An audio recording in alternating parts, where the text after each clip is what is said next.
scenes cut out. Like there's a McDonald's scene. And Milius told me that he actually said to me, I vividly remember this being so attached to the movie. I remember asking him about missing scenes because I was always fascinated with that. Yeah.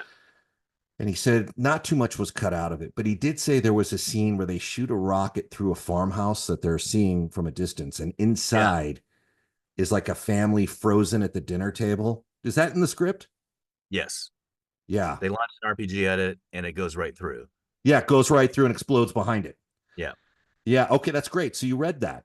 Yeah. Incredible. Yeah. So he. So What's that? good memory of an anecdote that wasn't it, and then here I am to fact check or fiction Yeah. check Yeah. recollection. Yeah, amazing.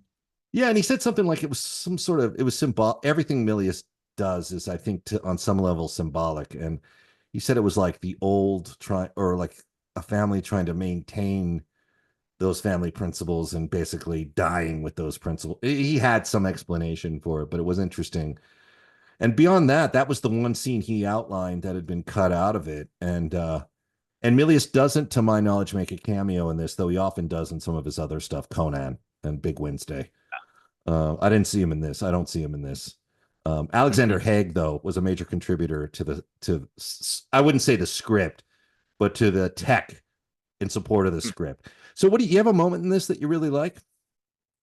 Uh, I agree with you that the opening is just so dramatic. I mean, it's Yeah, just it starts as the action is happening, and I think it takes off quicker than you'd expect something. It's not about exposition. Like, I mean, there's this mini exposition at the beginning, like just right. like lesson and some title cards and stuff. But then it just goes.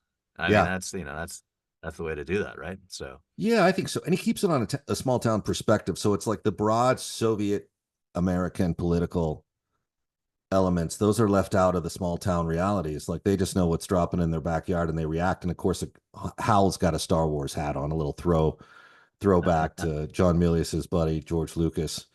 And there's other little, like I saw other little pick me ups revisiting this film that were definitely like an homage to certain friends. I always look at these movies now and think, oh, what's the reverse of what the characters are seeing? Because in the beginning, they bolt out of town. They go to a truck stop. They load up arrows, football, lanterns, buck knife, all that stuff.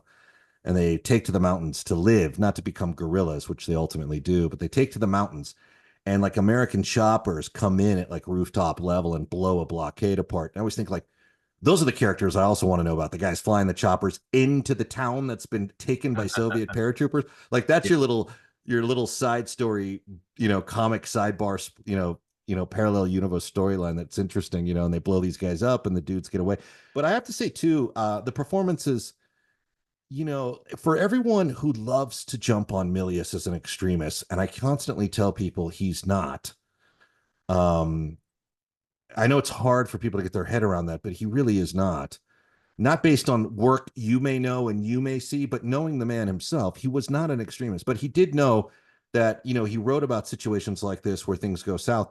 These guys are not like heroic, pro violent partisans. These guys are very reluctant participants until they get to a point. He stacks it so well against these characters, doesn't he? yeah, absolutely. No, it's just this is something that sort of reflects a bunch of people who reluctantly find themselves in circumstance, recognize the gravity of the situation, and Mm, and some of whom are still very reticent about it. I mean, and reticent is not like resistant to it, right. And I love that Jed, he's tough. He's the that Swayze's character is the leader, but in moments alone, Yeah. is staggered by the gravity of it, and even the actions he and the others have taken. He recognizes the gray zones they're going through. It's a very realistic approach for him because it's like that is exactly the realities I think you'd be faced with. Like you have to hold this thing together, but there's moments where you just cannot believe you're in the thick of it. And what they give him to see, it's not just the occupation of the town, which is hard enough, but the father in the what is the concentration camp, followed by the mother that's missing and other people's parents who've been killed and reprisals they witness based on trying to save their own skin when the Russians go up. That's a classic scene too. The Russians go up and read like the monumental, signage of like, this is where the peasant Native Americans rose up against the Roosevelt imperialistic forces, and he tells the whole story as if it's some kind of like Western, expansionist like occupation, which it was, right? But he's got his own kind of view, and then of course that leads to them killing these dudes, and that leads to the reprisals, and again, bad means more bad means more bad means more bad, and it just escalates in a situation where finally the town is a target and it's getting blown apart. Do you think? Hello, my name is Rico Ross. I'm an actor who you may recognize from movies like James Cameron's Aliens, Brian De Palma's Mission Impossible, or even A Husband for Christmas with Vivica Fox. I'm here to talk about NMOSD. That's NMOSD. Now, MNOSD, it can paralyze you, it can blind you, it can even kill you in a matter of minutes.